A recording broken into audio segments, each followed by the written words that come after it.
കേരളത്തിന്റെ മനസാക്ഷിയെ നടുക്കിയ ഡോക്ടർ വന്ദനാദാസ് വധക്കേസിൽ വിധി പ്രഖ്യാപനം അല്പസമയത്തിനകം നടക്കാൻ പോകുന്നു. കൊല്ലം അഡീഷണൽ സെഷൻസ് കോടതിയാണ് വിധി പറയുക.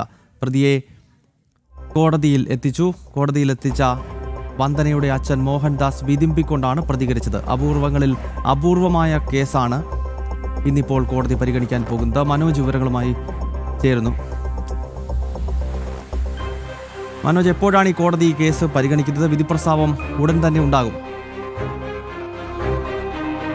ഗൗതം, 11 മണിയോടുകൂടി തന്നെ കോടതി നടപടിക്രമങ്ങൾ ആരംഭിക്കുകയാണ്. അതിനുശേഷം ഈ കേസ് പരിഗണിക്കുമ്പോൾ ഇതിൽ നിന്ന് ആദ്യത്തെ വിധി വരികയാണ്. അതായത് പ്രതി കുറ്റക്കാരനാണോ എന്നുള്ളത് കോടതി കണ്ടെത്തും. അത് കൊല്ലം അഡീഷണൽ സെഷൻസ് കോടതി ജഡ്ജായിട്ടുള്ള PN വിനോദ് മുമ്പാകെയാണ് ഈ കേസ് എടുക്കുന്നത്.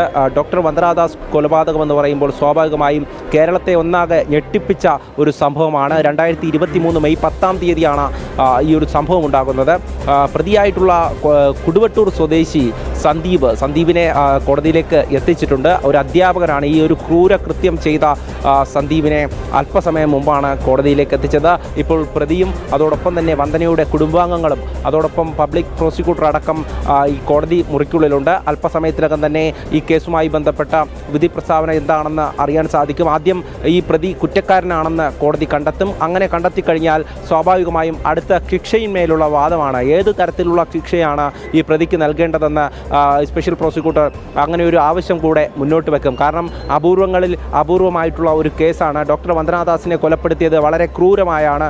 ഈ 2023 മെയ് 10-ാം തീയതി അവിടെ വൈദ്യപരിശോധനയ്ക്കായി എത്തിച്ച ഈ പ്രതിയുടെ കാലിലൊരു മുറിവുണ്ടാകുന്നു. ആ മുറിവിനെ വച്ചുകെട്ടാൻ വേണ്ടി നിൽക്കുമ്പോഴാണ് ഇങ്ങനെയൊരു സംഭവം. അതായത് പ്രതി അക്രമാസക്തനാവുകയും അവിടെ നിന്നും ഒരു സർജിക്കൽ കത്രിക കൈക്കലാക്കിക്കൊണ്ട് അവിടെ ഉണ്ടായിരുന്ന ആളുകളെ ആക്രമിക്കുന്നത്, പോലീസ് ഉദ്യോഗസ്ഥരെ ജീവനക്കാരെയൊക്കെ ആക്രമിക്കുന്നു. അതിനിടയിലാണ് ഡോക്ടർ വന്ദനാദാസിനെ 16-ലധികം തവണ കുത്തി പരിക്കേൽപ്പിക്കുകയും ഡോക്ടർ വന്ദനാദാസിൻ്റെ ജീവൻ പൊലിയുകയും ചെയ്തത്. ഒരു കുടുംബത്തിൻ്റെ പ്രതീക്ഷയായി 22 വയസ്സ് ആയ ആ ഒരു പെൺകുട്ടി ഈ ഡോക്ടറായി വരണമെന്നും അതിനു വേണ്ടിയിട്ടുള്ള പഠനവുമായി മുന്നോട്ട് പോകുമ്പോൾ ഈ ഹൗസ് സർജൻസി ചെയ്യുന്നതിനിടയിലാണ് ഇങ്ങനെ ഒരു കൊലപാതകത്തിന് ഇരയാക്കുന്നത്. അതായത് ഇത്തരത്തിൽ ക്രൂരമായിട്ടുള്ള ഒരു കൊലപാതകം ഉണ്ടാകുന്നത്.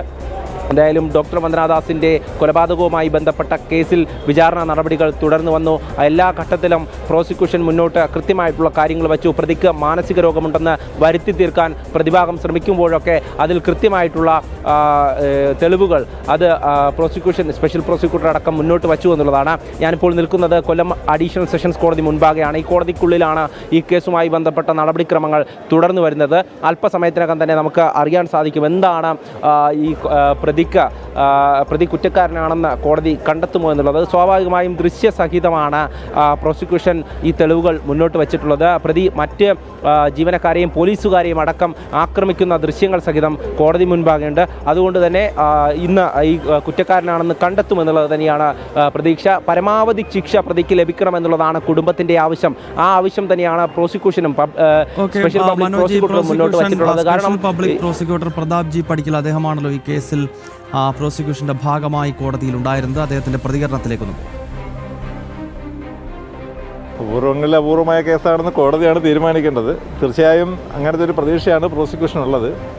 കേരളത്തിൽ നടന്നിട്ടുള്ളതിൽ വെച്ച് ഏറ്റവും കൂടുതൽ ഡോക്ടർമാർ സാക്ഷികളായിട്ടുള്ള കേസ്, അതേപോലെ തന്നെ അധ്യാപകർ സാക്ഷിയായിട്ടുള്ള കേസ്, ഏറ്റവും കൂടുതൽ ആരോഗ്യ പ്രവർത്തകർ സാക്ഷിയായിട്ടുള്ള കേസ്, ഇങ്ങനെ പ്രത്യേകതകൾ കേസിനുണ്ട്.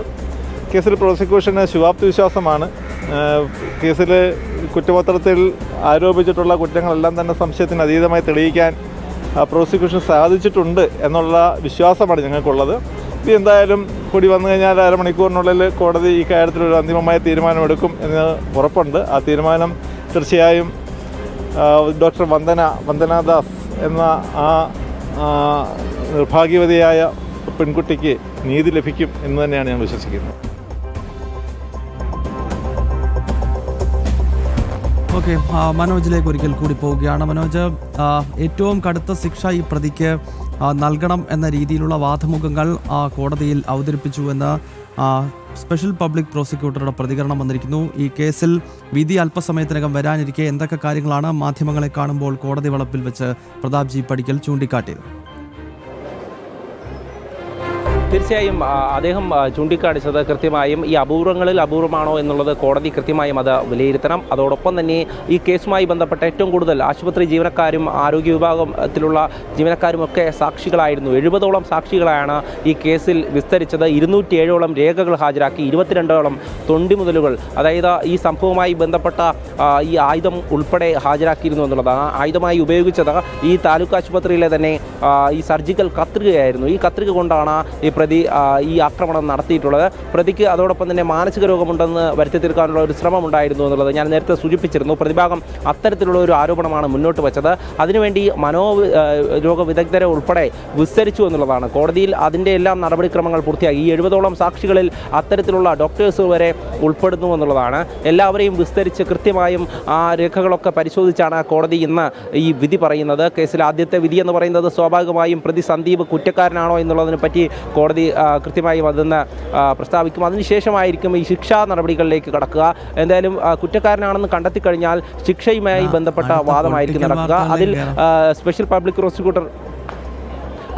പ്രോസിക്യൂട്ടർ അത്തരത്തിലൊരു ആവശ്യം കൂടെ മുന്നോട്ട് വയ്ക്കും. പ്രതിക്ക് പരമാവധി ശിക്ഷ ലഭിക്കണം എന്നുള്ളതാണ്.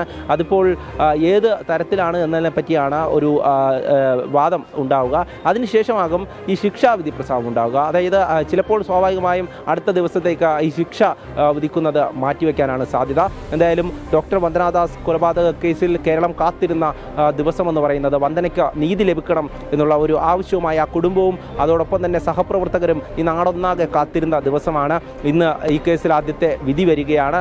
ഇതിന്മേൽ അടുത്ത നടപടിയിലേക്ക് കൂടെ വരും ദിവസങ്ങളിലേക്ക് കടക്കും എന്നുള്ളതുമാണ്. ഓക്കെ, അല്പസമയത്തിനകം തന്നെ വന്ദനാദാസ് വധക്കേസുമായി ബന്ധപ്പെട്ടുള്ള കേസിലെ സുപ്രധാന വിധി വരാൻ പോകുകയാണ്. കൊല്ലം സെഷൻസ് കോടതിക്ക് മുന്നിൽ നിന്ന് മനോജാണ് വിവരങ്ങളുമായി ചേർത്തത്. കോടതി ഈ കേസ് പരിഗണിച്ച് വിധി പ്രസ്താവത്തിലേക്ക് കടക്കുന്ന ഘട്ടത്തിൽ ഈ വാർത്തയിലേക്ക് തിരിച്ചെത്താം.